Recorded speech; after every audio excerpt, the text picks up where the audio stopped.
a man that I grew up watching. I've had the pleasure of meeting him as well as his son. I don't know if they remember it at all. Hopefully they do. I remember meeting them. All right. He was one of the top cornerbacks and special teams players in Nebraska football history. First team all conference in 1993, 1994, top 10 in Nebraska football history for PBU's pass breakups. Okay. Number one in most block punts ever with 7, number one in most total block kicks ever, 13. Helped Tom Osborne win his first national championship in 1994. Also All-American mentions. Okay. Nebraska football Hall of Famer.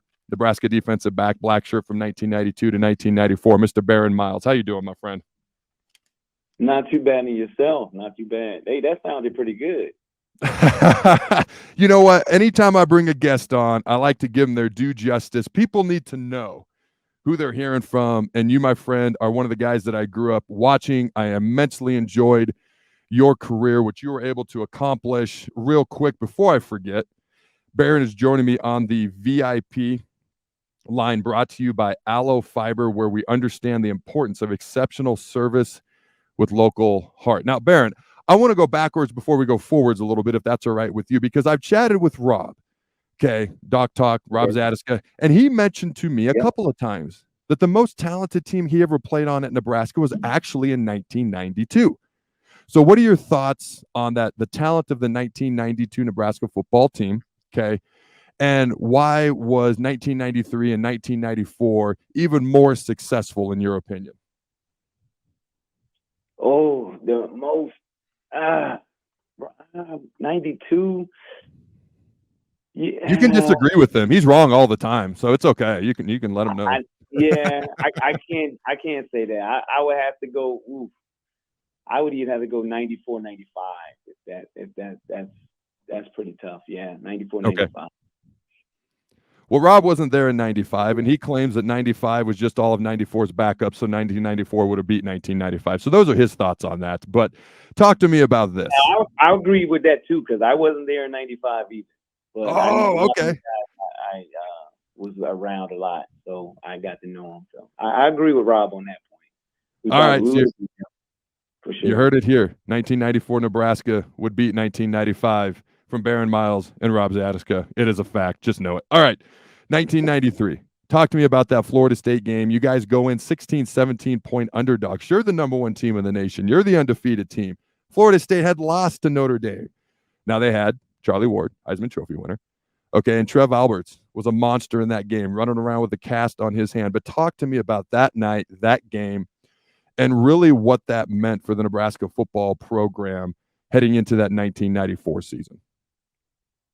That was our stepping stone. That was our turning point. That was we had a lot going in on that one. I think for me, especially now being a coach, I think that probably was our best scouted game that the coaches gave us. We knew everything about them, what they were going to do.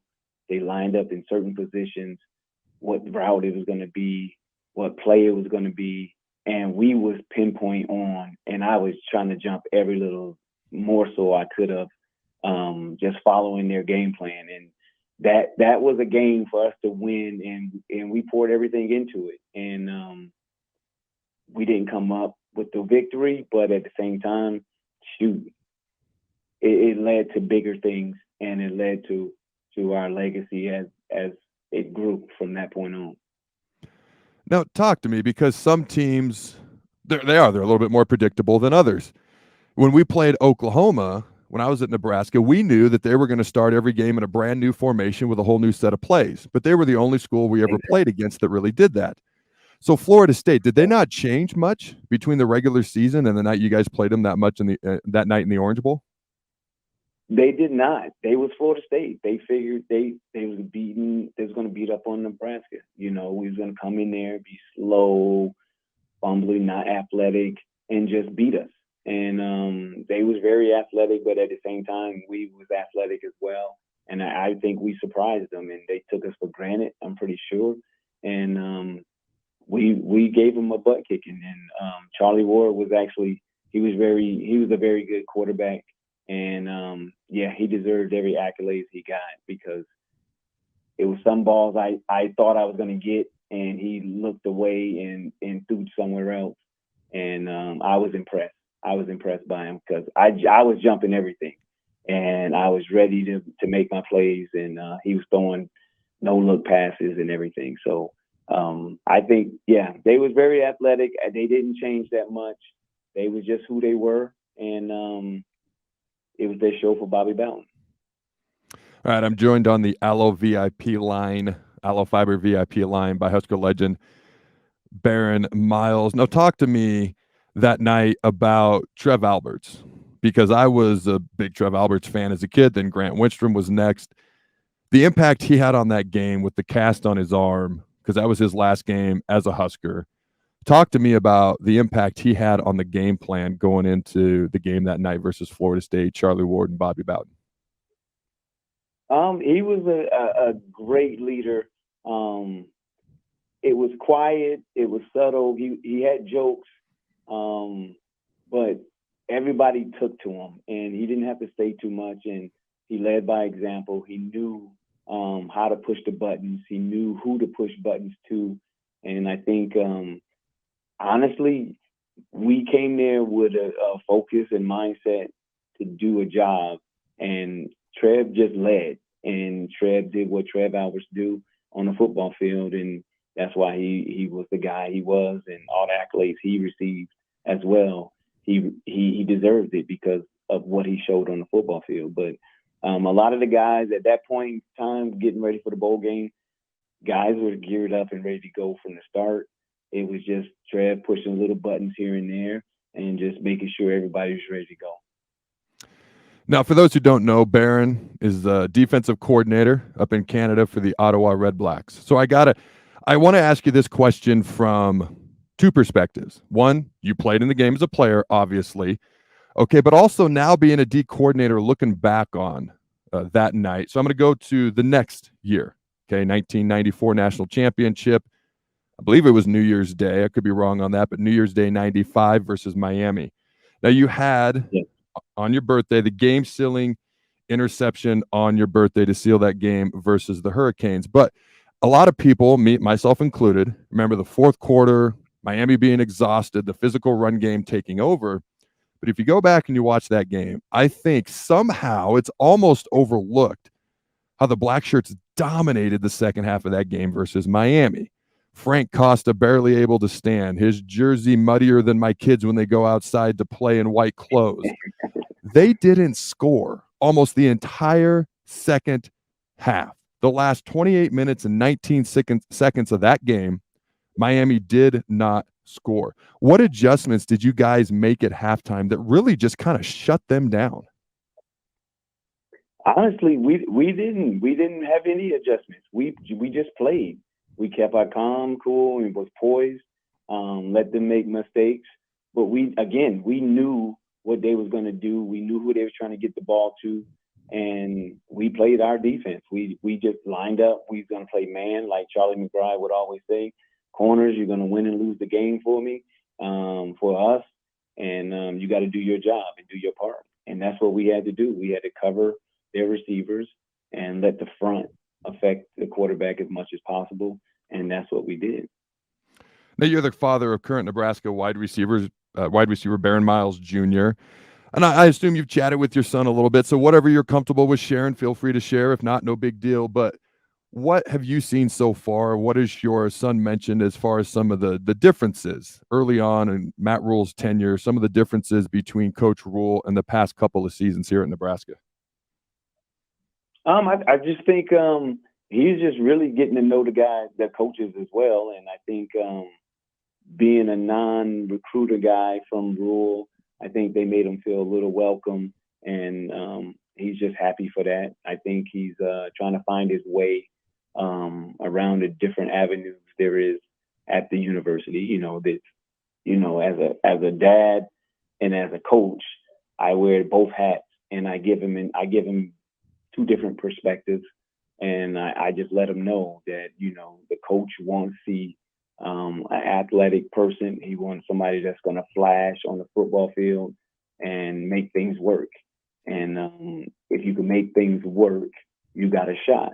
If you're a guy that needs extra help and they got to coach you and do different things like that, those are guys that are harder to keep around because I want a guy that's going to just play. I call a play, and he's going to make it work for me.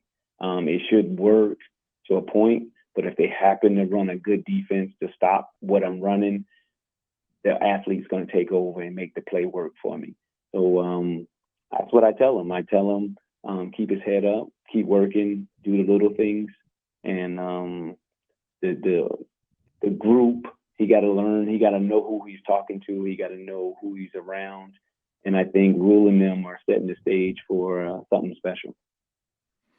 Now, ladies and gentlemen, as always, here in about 10 minutes or so, 8 or 9 minutes, the People's segment. Call or text your questions, 402-464-5685. And as always, I will try to get to as many questions as I can possibly get to. I don't think I've missed one yet. So again, the People's segment is counting down 8 minutes or less, 402-464-5685. Some of your questions, comments, and concerns. Now, I got to throw this one out there. We have a rather youthful wide receivers coach here at Nebraska. There was a few things made about that when he was first hired. As a former player, a coach yourself, your son is a wide receiver. What was your reaction to a young wide receivers coach being hired at Nebraska? Was this something that was kind of on your radar? Did you not bat an eye at it? What was your thoughts? I didn't bat an eye at it. A coach is a coach. They hired him.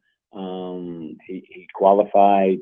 He's going to put his best foot forward. I think as a dad and as a coach, I told my son to listen, do what needs to be done, understand, show him respect, and play football. That's what you're there for. Go to school, play football, and do the right thing. So whether he's however old he is, it doesn't matter. I think you just owe that coach, whoever it is, the respect that he is your coach, and that's what you need to follow. It was interesting when I was at the Rams. The D-line coach that was there when I was drafted was Brian Baker. Now, he was an older guy, old school guy, very hard-nosed old school. Within a couple of years, we had a new head coach and a new D-line coach, and it was Coach Daly, and he was a younger dude. And he was younger than about 4 of the guys in our D-line room and a little older than me. And I remember thinking, I looked at the vets. How are they going to react to this guy? Because they're older than he is. They've been playing football longer than he's been coaching it. Leonard Little, Leroy Glover, James Hall, who was on that 97 Michigan team. Yeah, we had many Nebraska-Michigan debates. Okay. They looked at me, and it was funny. They said things very similar to what you said. He was hired for a reason, Adam. He's here for a reason, Adam. You're a young guy. You're trying to figure out a new position as a nose guard, but you need to listen to him because he was brought in for a reason. So I really followed their lead. And after I left St. Louis, I went to D.C. Within 4 years, the Patriots won a couple of Super Bowls. I think 2 Super Bowls in 3 years, and Coach Daly was on that staff. And I was like, holy smokes, he must be doing something right. So you're right. A lot of time, guys get hired for a reason. And so it was interesting when hoopla was made after he was hired, but as long as he keeps doing a good job, which I've heard good things so far, age is nothing but a number.